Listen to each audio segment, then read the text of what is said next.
Diese Serie wird präsentiert von MD Textil, Black Trident, Nextorch, 1MOA, Henel, Ballistol, Schubert, Phantom Leaf, Carinthia, Sidemark, Akku, Sealskins, Recon Company und der Schießbein in Bukovje.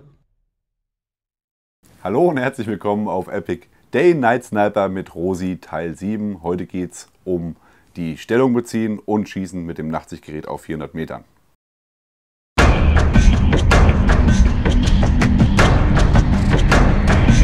Ja. Da sind wir wieder zurück. Neue Woche, neues Glück. Heute geht es um das Schießen mit dem Nachtsichtgerät auf 400 Metern und Beziehung der Stellung. Rosi, deine Bühne. Ja. Auch wieder aus der Praxis. Wie kann man sowas machen? Ich nehme mal den letzten Einsatz, auch wenn es euch jetzt langweilt. Rosi, auf gar keinen Fall. Haben wir halt eine Menge Nachtaktionen gemacht. Jede Nacht sind wir raus. Jeden Morgen grauen wieder zurück, den nächsten Ort und wieder zurück. So, wie habe ich das da gemacht? Ich habe meinen 22er genommen, habe von vornherein NSV 80 damals auf den 22er gehabt. Dann hatte ich mein Scharfschützengewehr auf dem Rücken und vorsichtshalber einen 36er in der Hand. Das war so mein Standardding. Ich hatte dann meine Ausrüstung so angepasst, dass ich das alles hier am Körper habe, was ich brauche. Dann bin ich hin in die Stellung. Bin reingegangen in die Stellung, habe alles aufgebaut. Ich zeige gleich, wie ich das mit den Zweibeinen üblicherweise mache. Das ist spannend. Und ja, für mich einfach, aber es wird halt viel zu wenig geübt. Ne? Und dann die ganze Nacht durch. Ich habe das NSV draufgelassen, dann wieder das Gewehr auf dem Buckel, Sturmgewehr in die Hand und dann sind wir zurück. Also ich selber bin ein absoluter Fan der MP5. Ne? Im KSK hatte ich natürlich eine MP5, ein normales G36K. Bringt tierisch Spaß, mit der SD zu schießen außer Reinigen. Aber wenn wirklich mein Leben dran hängt, 9 mm ist halt 9 mm. Und das Geschoss geht halt langsam raus, weil die MP5 SD, die hat zur Bohrung, dass das Geschoss langsamer als Schallgeschwindigkeit rausgeht. Sonst hätte ich einen Geschossknall. Wenn mein Leben dran hängt, nehme ich natürlich lieber Sturmgewehr. Was mit der MP7? Die MP7, das ist auch so eine Sache. Ich bin kein Fan von der MP7. Da kommt halt ein kleines Zäpfchen raus. Es funktioniert. Macht auch tot, wenn ich das Richtige treffe, dann ist das eine Sache, ja, wo man sagt, ja alles, ja. Na, ich muss halt diese richtige Stelle treffen. Aber wenn ich eine Chance habe, ich nehme gleich die große Keule. Sturmgewehr 223 ist auch nicht alle Welt, aber man kann sie leicht beherrschen. Ist nicht so schwer, die Kanone. Aber MP7, MP5 hat absolut die Berechtigung. Und wenn ich, aber scharf hatte ich es nicht. Das Minimale, was wir ausbilden, ist halt das Pistölchen. Deswegen hatte ich damals im KSK hatten wir 30er Pistolenmagazine gemacht. Ja, das 15er ist drin. 30er weiß keiner mehr, aber in Smog sind so Täschchen, sodass man 6 30er Pistolenmagazine noch mitführen kann. Und das heißt, vom Ausbildungsstand können unsere Jungs das auch, Ausweichschießen mit der Pistole. Ja, will ich nicht mit jedem Soldaten machen, weil die meisten Soldaten können keine Pistole schießen. Und dann würden wir uns selber über den Haufen schießen. Problematisch beim Ausweichschießen ist natürlich MP5 SD, weil selbst das Auslösefeuer, wenn es nach schallgedämmt rausgeht, das ist natürlich sehr, sehr schwer zu nehmen. Das Einfachste ist Sturmgewehr, ausreichend laut. Meine Kameraden, wenn ich beim Ausweichschießen bin, weiß, wo ich bin. Aber nochmal, mein Gewehr für den Nachtkampf, wenn ich losgehe, ist er schon montiert. Es gibt aber Einsätze, wo es keinen Sinn macht. Weil wenn ich damit rechne, zum Beispiel Gefechtsfeld, Beleuchtung oder Brände im Vorfeld, dann ist das so, dass ich mich dann darauf einrichte, mit bloßem Zielfernrohr zu schießen und nur bei Bedarf setze ich es auf. Heißt, ich muss es üben. Was ich euch jetzt als erstes zeigen möchte, ist, wie ich selber, wenn ich jetzt gleite, ich gleite jetzt hier nicht rum, ich zeige das hier am Tisch, aber wie ich mich ranarbeite. So, im Allgemeinen ist mein Gewehr in dieser Position. Ich habe sie sicher. Ich gleite vor, da gibt es verschiedene Techniken, wie ich gleite. Zum Beispiel Gewehrriemen in der Hand und dann bin ich hier leicht und beweglich. Auch wenn das eine 308 ist, das ist immer noch leicht und beweglich, wenn man entsprechend trainiert ist. Ich arbeite mich vor, liege hinter meiner Waffe, dann greife ich nach vorne, dass man von vorne möglichst wenig sieht. Ich klappe den ersten aus, ich rutsche nach hinten, setze das erste Bein auf, ich gleite nach vorne, leise das zweite, stelle das ab, rutsche an die Schulterstütze und kann jetzt kämpfen. Weil ich das so gemacht habe, habt ihr mich nicht aufgeklärt. In den Teaser sieht man ja, dass ich da in Stellung gehe. Ich habe alles geklappt. Wenn ich jetzt einen Mini-Fehler gemacht hätte, zum Beispiel den hier, dann hättet ihr mich natürlich gehabt. Viel zu gefährlich. Wenn ich jetzt auf 100 Meter meine Tangos habe, dann werden die das wahrscheinlich nicht hören. Aber vielleicht haben sie eine Streife draußen. Oder irgendeiner, der nur irgendwas mitbekommen hat, im Unterbewusstsein. Ja. So schnell kann es gehen. Ja. Oder auch die schnelle Bewegung vielleicht. Alles, ja. Alles ist möglich. Da muss man ein bisschen aufpassen und das muss man trainieren.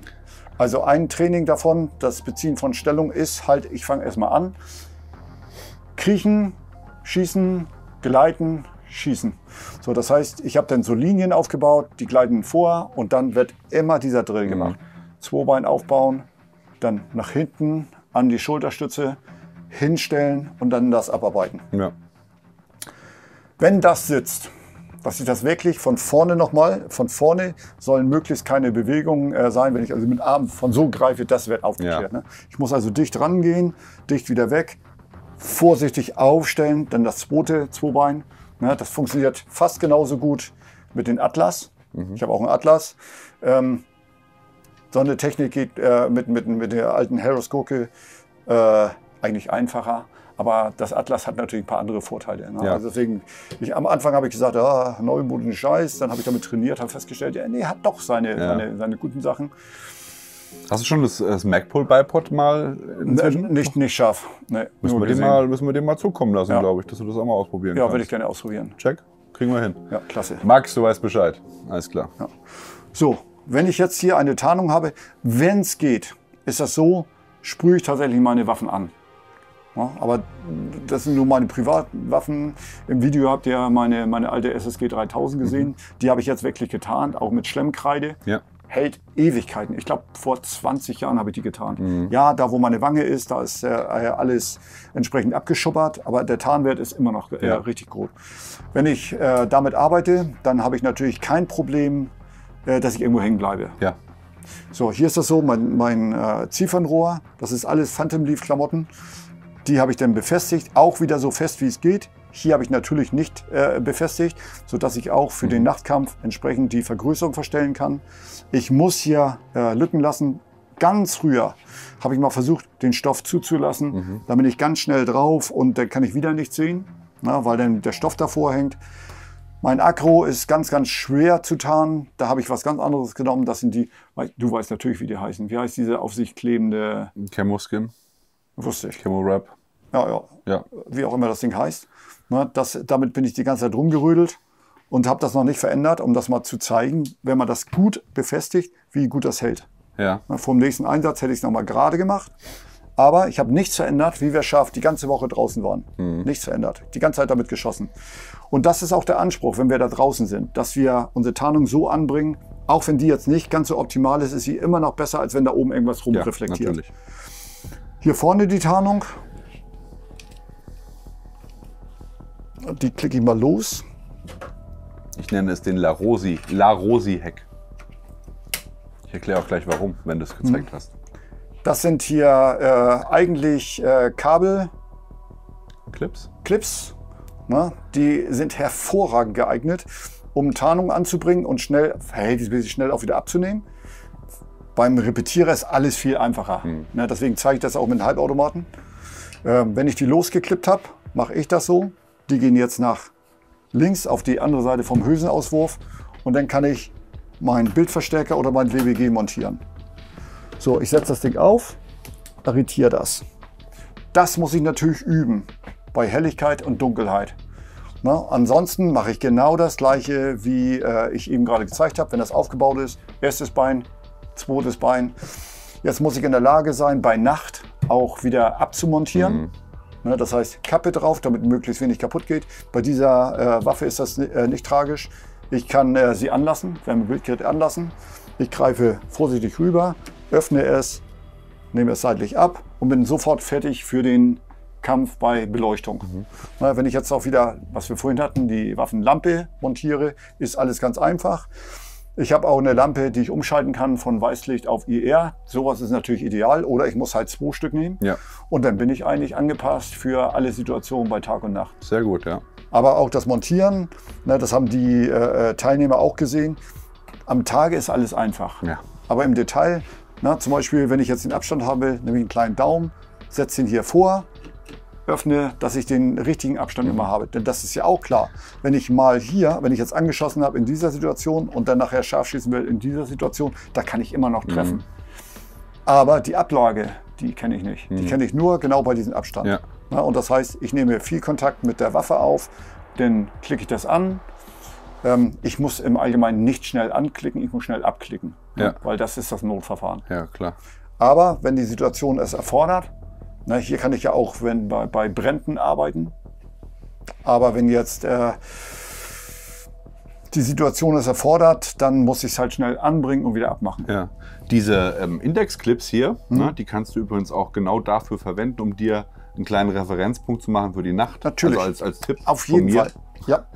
Ich weiß auch mal was. Ja. Machst du dir hier quasi deinen Punkt, wo es hin soll. Genau. Und dann hast du einen Anschlagpunkt für die Optik. Ja. Und man sieht auch, ich habe hier jetzt Pikas, obwohl ich die gar nicht unbedingt für Lampen brauche, aber diese ganzen Dinger, das ist so eine Hammeridee. Ja. Ich habe da so lange rumgedoktert, irgendwas zu machen. Das ist wirklich gut. Ja, gefällt mir voll gut. Und ich habe jetzt auch alles probiert. Ne? Wenn ich fleißig wäre, ich bin nicht fleißig, dann kann ich das annähen. Ich habe jetzt hier einfach die ganz kleinen Kabelstraps genommen und die habe ich jetzt dran seit ein halbes Jahr nicht. Ja. Ich sag mal mindestens 4 Monate. Ja. Und da rödel ich mit rum. Ist immer noch nicht abgerissen. Das ganze Material ist wirklich gut konstruiert. Es ist reißfest. Also kann man eigentlich empfehlen. Und du hast natürlich den riesen Vorteil, ne, weil man kennt das ja von Tarnung für die Waffe. In der Regel wird immer irgendwas mit Bungees festgemacht, aber dann kriegst du es halt auch nicht so schnell ab, um mal ein WWG oder ein Nachtsichtgerät vorzumachen. Die Lösung geht schnell. Ja, aber also das ist so schnell rund. Das Schöne, was man jetzt sieht im Video, im Teaser, ist ja, dass wir damit da durch das Gelände gegangen sind und wir haben nichts runtergerissen. Ja. Na, wenn du jetzt das hält auch gut. Ja. Ja, genau. Wenn du jetzt mit Gummibändern arbeitest, ich will ja auch nicht, dass mein Lauf irgendwie Einfluss hat durch Gummibänder, dass ich das festmache. Ich müsste mir jetzt irgendwas einfallen, dann rutscht das weg. Ja. Und. Also es gibt da 1000 Möglichkeiten, die mir das Leben wieder schwer machen, wenn ich dann auch treffen will. Einfach kreativ sein. Ja. Das ist jetzt eine ganz gute Idee. Vielleicht gibt es was Besseres, was ich noch nicht kenne. Das kann ich aber so sagen, das ist erprobt über einen recht langen Zeitraum. Ja. Für alle, die es interessiert, das sind die LaRue Index Clips. Ich muss der Rudi jetzt mal sagen, was es überhaupt ist. Weil er hat gesagt, er bräuchte noch mal welche, ob wir wissen, ob es die noch irgendwo gibt. Ich wusste es natürlich, weil ich ein alter Gear-Nerd bin und du nicht. Du bist der, es muss funktionieren Typ. Aber ist auch völlig in Ordnung so. Packen wir euch auch einen Link in die Beschreibung und sogar einen Klon, also einen Klon von den Originalen, damit man das ein bisschen günstiger bekommt. Weil es ist nur Plastik am Ende des Tages. Und muss nicht wiederholgenau sein, da kann man auch mal auf den Klon zurückgreifen, meiner Meinung nach. Ja, gut. Haben wir Thema durch, oder? Dann freuen wir uns auf den nächsten Teil. Und für euch da draußen natürlich, wenn ihr Fragen habt, mehr Informationen braucht, einmal in die Videobeschreibung schauen oder in die Kommentare schreiben. Wir beantworten euch alles so gut es geht zeitnah und ansonsten in einem großen zusammengefassten Fragen- und Antworten-Video nochmal am Ende der Serie. Ja, und ansonsten bleibt mir nichts weiter zu sagen, als wie immer an dieser Stelle liken, Abo, Glocke klicken. Wir sind raus. Bis dann, macht's gut. Bye, bye. Ciao. Diese Serie wird präsentiert von MD Textil, Black Trident, Nextorch, 1MOA, Henel, Ballistol, Schubert, Phantom Leaf, Carinthia, Sidemark, Akku, Sealskins, Recon Company und der Schießbahn in Bukovia.